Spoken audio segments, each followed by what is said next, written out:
សួស្តីបងប្អូនទាំងអស់គ្នាសូមស្វាគមន៍មកកាន់ Channel 中文教学听速经ចាអញ្ចឹងក្រោយពីបែកគ្នារយៈពេលមួយរយៈឥឡូវនេះយើងមកបន្តសិក្សារៀនសូត្រនៅប្រយោគភាសាចិនរបស់យើងថ្ងៃនេះយើងមកសិក្សារៀនសូត្រនៅ3ប្រយោគផងដែរប្រយោគទី1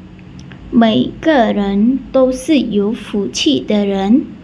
每个人都是有福气的人មនុស្សម្នាក់ៗសុទ្ធតែមាននៅលាភសំណាង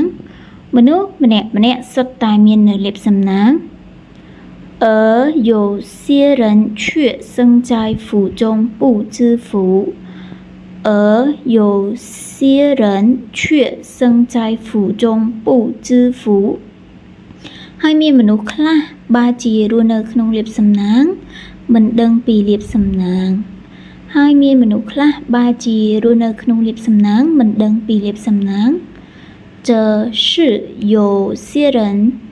懂得知福惜福在造福这是有些人懂得知福惜福在造福គ្រាន់តែមានមនុស្សខ្លះដឹងពីលាភសំណាងស្ដាយនៅលាភសំណាងហើយចេះបង្កើតនៅលាភសំណាងគ្រាន់តែមានមនុស្សខ្លះដឹងពីលាភសំណាងស្ដាយនៅលាភសំណាងហើយចេះបង្កើតនៅលាភសំណាង好谢谢大家的关注អរគុណសម្រាប់ការតាមដានរបស់អ្នកទាំងអស់គ្នា你学会了吗